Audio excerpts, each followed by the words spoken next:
Hey guys, so I just finished reading this book called A Study in Drowning by Ava Reid.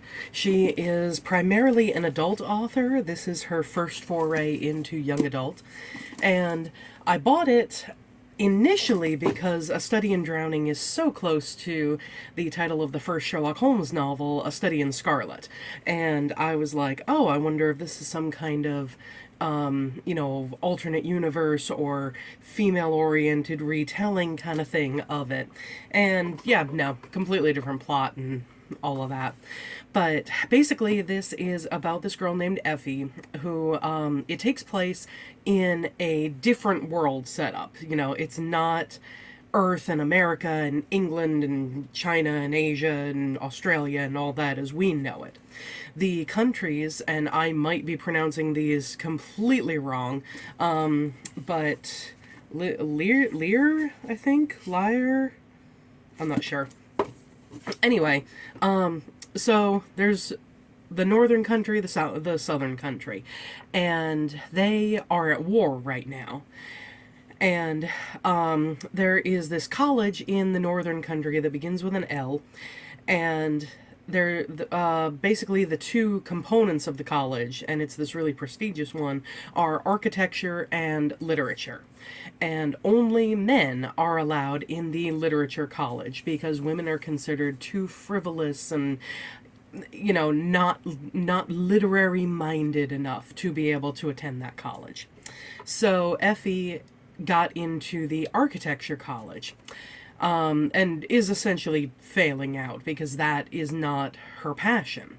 Her passion is writing, is storytelling, and is mainly this admiration slash obsession with this author named Mirrodin, who wrote this book about the Fairy King and the woman who not only falls in love with him, but manages to defeat him. And Effie connected with that book so strongly because she has seen the Fairy King for years.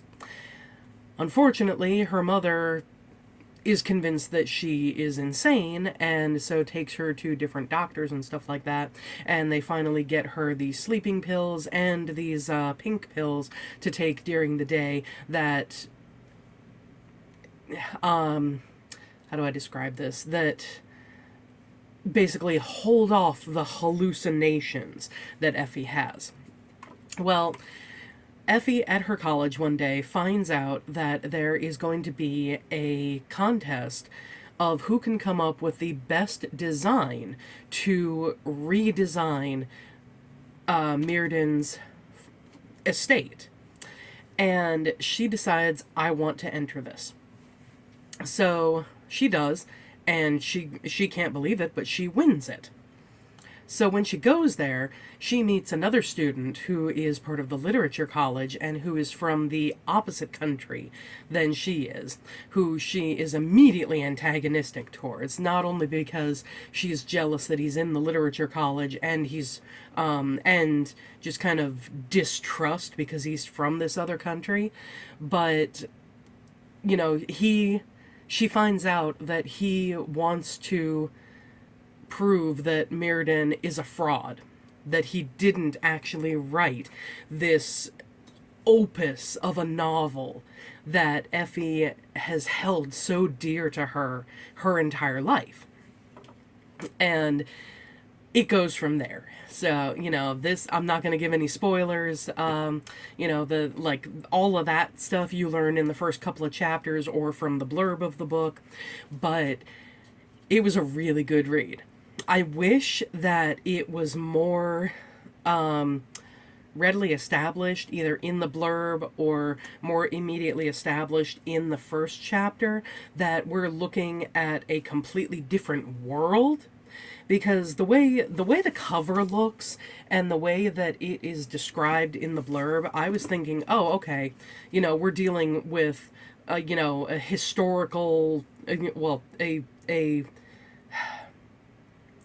maybe an alternate universe historical fiction, like, a different timeline kind of thing, but still like normal Earth as we know it.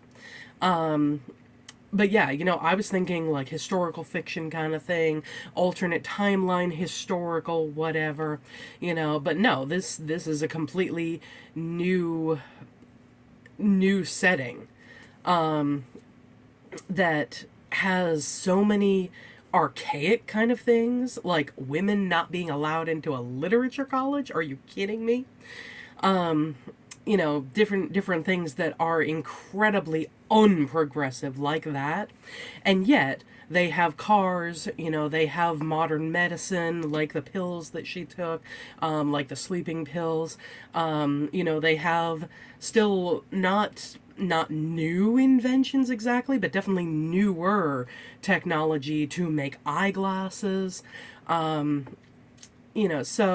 it's the kind of thing, like, it works in the novel, but it does kind of throw you that it's it seems like 1800s kind of values towards women, but more modern times in the use of, things like the kind of architecture they're talking about, rebuilding a house, and with the materials and stuff, and there being cars, and that being a completely normal thing. But yeah, it definitely was worth the read. I am kind of curious about her adult novels now. And I think the next book that I am going to dive into is called She's Gone by David Bell. It's over here on my bed. And that one is, apparently this guy wakes up in the hospital. He and his girlfriend were on their way to a prom or homecoming dance, something like that. They got into a car accident. She has disappeared, but blood of hers was found on the scene. And people start thinking that he did something to her before the crash, or hell, maybe during the crash. Unfortunately, he doesn't remember anything about the accident or that night. But it's revealed that someone witnessed him and his girlfriend arguing before they took off. And all of that is in the description of the book. So, again, I haven't given anything away, but I'm looking forward to diving into that one. So, if you have read A Study in Drowning or any of Ava Reid's other books, let me know. I'd love to get recommendations for other ones of hers. And I will see you next time, guys. Bye.